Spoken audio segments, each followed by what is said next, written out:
नमस्कार मित्रों, आज मैं आप लोगों की यड़ संधि बताऊंगी। तो चलिए शुरू करते हैं। आज हम पढ़ेंगे संधि प्रकरण, और संधि प्रकरण में भी यड़ संधि। तो यड़ संधि हमें पढ़ना है। कौन सी संधि? तो यड़ संधि।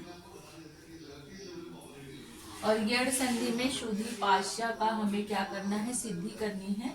तो यहाँ से हमें करना है, पहला सूत्र है हमारा इको यड़चि। इको यड़चि यह सूत्र क्या कहता है कि इसकी वृत्ति क्या है? इकः स्थाने यड़ शादचि संहितायाम विषये शुद्धि उपास्य। शुद्धि उपास्य यही हमें सिद्ध करना है। तो इसमें बताया क्या क्या करना है। इकः, इकः क्या है? ये षष्ठी का पद है, षष्ठी है। और ये यड़ क्या है? ये प्रथमा है, प्रथमा है, प्रथमा। और ये क्या है? अच। यहाँ पे स्यात है और अच है। जब अलग करेंगे तो ये अच जो है ये सप्तमी में रहेगा। अब इसको हम समझते हैं कि ये क्या कह रहा है। कहता है कि इकः, इकः मतलब इक प्रत्याहार के स्थान पर यड़, यड़, यड़ मतलब इक प्रत्याहार के स्थान पे यड़ जो है यड़ प्रत्याहार हो जाए। कब हो जाए? तो बोला अची, अची मतलब अच। अच का सप्तमी विभक्ति में रूप चलाएंगे तो अची हो जाएगा। कहा कि इक के स्थान पे यड़ हो जाए अगर पर में बाद में सप्तम अच मतलब असमान स्वर हो तब। तो यहाँ पे हम ऐसे देख लेंगे कि ई उ री ली, इक प्रत्याहार में ये चार वर्ड आएंगे। इसके बाद यड़ प्रत्याहार य व र ल ये आएगा। अब इसके ये तो हो गया पहला, ये पहला पद हो जाएगा। और इसके बाद दूसरा पद, पहले पद में ये आना चाहिए, दूसरे पद में ये असमान स्वर मतलब ई के बाद ई नहीं आनी चाहिए, ओ आ जाए चलेगा। ओ के बाद वो नहीं आएगा क्योंकि तब दीर्घ संधि हो जाएगा। री के बाद री नहीं आनी चाहिए, कोई और स्वर आए। ली के बाद ले ना आए। ठीक, तो इस प्रकार से होना चाहिए। इसके बाद ये जो है ई उ री री, इसके स्थान पे क्या हो जाएगा? या व र ल ये हो जाएगा। यही ये सूत्र, यही ये इको यड़चि यही कहता है। तो इस प्रकार से अगर हम देख लेंगे इसका शुद्धि उपास्य का, तो ये साधारण सा बन जाएगा शुद्धि प्लस उपास्य। इस प्रकार से तो ये बन जाएगा। तो इसमें देखते हैं क्या होगा। तो ये बोला कि शुद्धि, शुद्धि ये पहला है, ये दूसरा है। ठीक, इसमें क्या करेंगे? इसका लास्ट वाला देखना है, पहले का लास्ट वाला। तो इसको हम अगर तोड़ेंगे तो यहाँ पे ई है, दीर्घ ई है। ठीक, इसके बाद अगर इसको हमें अलग करना है तो ऐसे हो जाएगा, ये ऐसे हो जाएगा। ठीक, इसके बाद दूसरे में क्या है? तो दूसरे में आ गया हमारा ऊ। ठीक, दूसरे पद में क्या है? ऊ है। अब ये कहता क्या है कि अची मतलब अच बाद में हो, तो ये बाद में है, ये दूसरा वाला पद है, ये बाद में है ना। इसके समान भी नहीं है, ई के समान नहीं है। अगर ई के समान ई होता तो दीर्घ संधि हो जाता, लेकिन ऊ है। तब इसमें कौन सा सूत्र काम करेगा? इको यड़चि। ई के स्थान पे क्या हो जाएगा? ई के स्थान पे यहाँ पे देख लेते हैं या, तो यहाँ पे क्या हो जाएगा? ई के स्थान पे या हो जाएगा। ठीक, तो सिंपल सा ई के स्थान पे या हो गया। तो अब हमें सबको मिला देना है, तो मिला देंगे यहाँ पे शु। ठीक, शु हो गया। फिर ये धा आधा था ऐसे। ठीक, इसके बाद क्या आएगा? ध आधा था, ये लिख दिया। अब यह हुआ है ना, यह कर देंगे, यह हो गया। अब इसके बाद इधर चलेंगे तो ये ऊ है, छोटा ऊ है, तो ऐसे हो गया शुद्धु। अब इधर वाला ये पूरा हम लिख देंगे पाश्य। तो ये हमारा पहला रूप सिद्ध हो गया।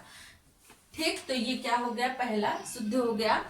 तो यहाँ तक आपको समझ में आ गया होगा। तो अब हम चलते हैं, इसके बाद इसका एक रूप और बनता है। इसके दो रूप बनते हैं। तो दूसरा रूप कैसे बनता है, उसके लिए ये सारी प्रक्रियाएं हैं जिसको हमें पार करके फिर दूसरा रूप हम बना सकते हैं। तो चलिए दूसरा रूप बनाने के लिए मैं बताती हूँ क्या करना है। तो पहले तो हम सीधे सीधे ये पहला वाला सूत्र लेंगे, इको यड़चि। इको यड़च क्या कहेगा, इक स्थाने यड़ शाद सहितायाम विषय सुधि उपास्य। ये कहेगा कि इक के स्थान पे यड़ हो जाए अगर अच परे में हो तब। तो यहाँ तक हम लोगों ने जान लिया और सुधि उपास्य बना लिया। अब दूसरा रूप कैसे बनेगा उसके लिए देखते हैं। दूसरा सूत्र आएगा तस्मिन् नति निर्दिष्टे पूर्वस्य। ये क्या कहता है, तस्मिन् नति निर्दिष्टे पूर्वस्य क्या कहता है कि जो सप्तमी में आए हुए जो शब्द है, सप्तमी निर्दिशेन ना, सप्तमी में जो निर्देशित शब्द है विधीयमानम कार्यम, उसका जो विधीयमान कार्य होगा, मतलब जो सप्तमी में आए हुए जो पद है, जैसे ये सप्तमी है, अच जो है ये क्या है, सप्तमी में है, तो कहा कि इसका कोई कार्य नहीं होगा, ये जहां है वैसे रहेगा, उसका आदेश नहीं करना। आदेश तो हमें कहाँ करना है, इक के स्थान पे ही करना है, जैसा कि हमने देखा था यहाँ पे। ठीक, तो ये हो गया। ये क्या क्या कहा, तस्मिन् नति निर्दिष्टे पूर्वस की सुधी का जो ई है ना, यहीं पे ए या करना, वो करना, यहीं पे जो करना यही करना है, ऊ पे हमें कुछ नहीं करना है। बस ये सूत्र तो नहीं कहता। फिर स्थानीय अंतरतम, ये सूत्र आता है। ये क्या कहता है कि स्थान सबको बताता है कि आपको कहाँ पे रहना है। तो इसके लिए क्या हुआ कि ई उ रील री 4 वर्ड है, इसमें भी 4 वर्ड है। अब दिमाग में ये भी प्रश्न उठता है कि किस प्रकार से कौन से वर्डों को हम कहाँ पे रखे, तो ये किस सूत्र के द्वारा बताया जाता है, स्थानीय अंतरतम के द्वारा। ठीक, तो इसमें क्या है, इचु यशा नाम तालु ना, तो तालु इसका उच्चारण स्थान क्या है, तालु है। तो ई जो है उच्चारण स्थान क्या है, तालु है। य का उच्चारण स्थान भी तालु है, इसलिए ई के स्थान पे यही होगा, मतलब उच्चारण स्थान सेम होना चाहिए। इस प्रकार से स्थानीय अंतरतम सूत्र के द्वारा इनका विभाजन किया जाता है कि ई के स्थान पे य, उ के स्थान पे व, री के स्थान पे र और री के स्थान पे ल ही होगा। फिर आते हैं चौथा सूत्र। ये चौथा सूत्र ही इंपॉर्टेंट है और ये पूछा भी जाता है। ये है अनचिचा। ये अनचिचा सूत्र क्या कहता है, ये क्या कहता है कि अचः परस्य यरो द्वे व, अचः परस्य यरो द्वे व, कह रहा है अचः परस्य, अच मतलब स्वर, स्वर पर में होने पर तब क्या हो जाएगा, यर प्रत्याहार का द्वे व मतलब द्वित्व हो जाता है, 2 हो जाता है।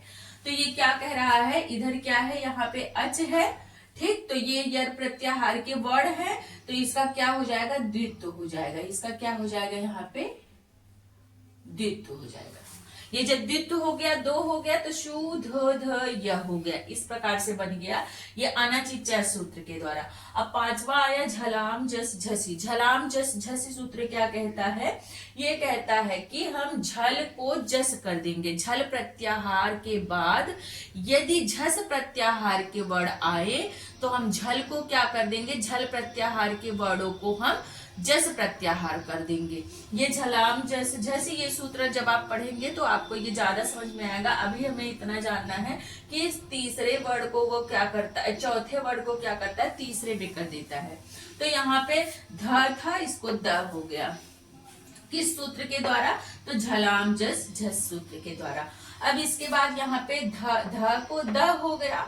अब हो गया शु द ध य उपास्य। इस प्रकार से हमारा ये बन गया। अब फिर संयोगान्तस्य लोपः, ये सूत्र आता है संयोगान्तस्य लोपः। ये क्या कहता है कि जो संयोग पद हुआ है, जिसका संयोग हुआ है उसका लोप हो जाए, ऐसा कहता है संयोगान्तस्य लोपः सूत्र। तो संयोग कहाँ हुआ है, तो देखते हैं ध, द और ध, इसके बीच में कोई भी अच नहीं आ रहा है, कोई भी स्वर नहीं आ रहा है, मतलब बिना स्वर के व्यवधान से ये बना है तीनों, ये तीनों आया, इसलिए संयोग संज्ञा हो गई। हलो अनंतरा संयोग, इस प्रकार से आपने पढ़ा है। तो उसमें बताया जाता है कि किसी भी अच के व्यवधान से अगर कोई भी वर्डों का संयोग, व्यंजन वर्डों का संयोग हो रहा है तो वो संयोग संज्ञा कहलाता है। तो कहा कि जो संयोग है, संयोग कौन सा है, तो यह है, इसका लोप हो जाए। किस सूत्र के द्वारा, तो बताया गया संयोगान्तस्य लोप। ठीक, आगे चलते हैं, इसका लोप बता दिया है। अब आता है अलो अंतस्य। ये क्या कहता है कि अगर षष्ट्यंत द्वारा किसी वर्ड का बोध हो रहा है, किसी अंतिम वर्ड का क्या हो जाए, उसके अंतिम वर्ड का क्या हो जाए, आदेश हो गया। अगर कोई षष्ट्यंत पद है ना, षष्ट्यंत पद कौन सा है, तो इक है। इक के स्थान पे जितने भी ई उ री री ये कौन से पद है, षष्ट्यंत। मतलब ये जो है ना, ये जो है सुधी में जो है ये या हुआ था ना, इसी या को क्या कह रहा है कि ये षष्ट्यंत पद है। इसका जो अंतिम वर्ड है, इसका जो अंतिम वर्ड यही है, इसका ये क्या हो गया, अंतिम वर्ड का आदेश हो गया है। इस प्रकार से क्या कहता है, अलो अंतस्य कहता है। फिर आता है यड़ः प्रतिषेधो वाच्य। ये सूत्र आता है यड़ः प्रतिषेधो वाच्य। ये सूत्र क्या कहता है कि जो संयोगांत पद का अंतिम वर्ड है ना, यड़ जो है, यड़ यही तो है यड़, इसी को तो यड़ हुआ है। तो कहता है कि ये जो संयोगांत पद का, संयोग से हुए अंत पद का अंतिम जो वर्ड यड़ है, उसका लोप नहीं होगा। मतलब लोप का ये निषेध कर देता है। यहाँ पे लोप प्राप्त था इस सूत्र के द्वारा, तो इसको क्या कहता है कि इसका लोप नहीं होगा। जब लोप नहीं होगा तो ये जैसे है वैसे ही रह जाएगा। तो जब जैसे है वैसे ही रह जाता है तो यहाँ पे लिख देते हैं हम, यहाँ पे अब देख लेते हैं क्या बनेगा। शुद्ध्युपास्य, शुद्ध्युपास्य इस प्रकार से दो रूप सिद्ध होते हैं। कैसे होगा, पहला हमने देख लिया है, ये पहला कैसे होगा ये हमने देख लिया है। इसके बाद दूसरा है, इसके बाद एक सूत्र और आ जाता है झीनम परेड संयोजम। इसके द्वारा वर्डों को मिला करके हमारा रूप सिद्ध किया जाता है। तो चलिए देख लेते हैं कि यहाँ पे नवा सूत्र 8 सूत्र तक वर्ड यड़ः प्रतिषेधो वाच्य ये है, और ये झीनम परेड संयोजम नवा सूत्र है जिसमें वर्डों को मिला दिया जाता है और हमारी रूप की सिद्धि हो जाती है। तो चलिए शुरू करते हैं, देख लेते हैं कैसे बनेगा। तो यहाँ तक हो गया सु द शु, इसके बाद द ध य उपास्य ये है। इसके पहले क्या था, ध ध दो हुआ था, द्वित हुआ था, तो इसी ध को द हो गया था। ठीक, तो यहाँ पे हम देख ले, अगर ये हो गया है तो यहाँ पे अब मिलाएंगे इसको। जब मिलाना हुआ तो इसे मिलाएंगे शु, फिर आधा ध य ध, इसके बाद य उपास्य। इस प्रकार से एक रूप, ये दूसरा रूप हमारा क्या हो जाएगा, सिद्ध हो जाएगा। ठीक, शुद्ध्युपास्य और शुद्ध्युपास्य, इस प्रकार से इसका दो रूप बनता है। और इसी प्रकार से आपको मिलेगा मध्वरी, मध्वरी, ठीक, धात्रंश, धात्रंश, इस प्रकार से इसका रूप बनता है। तो ये वीडियो आपको कैसा लगा, और आपको ये जहाँ पे ना समझ में आया होगा तो कमेंट कर सकते हैं आप, मैं इसे फिर से बताने का प्रयास करूंगी। अगर ये वीडियो अच्छा लगा तो लाइक शेयर और कमेंट करिएगा। नमः संस्कृताय।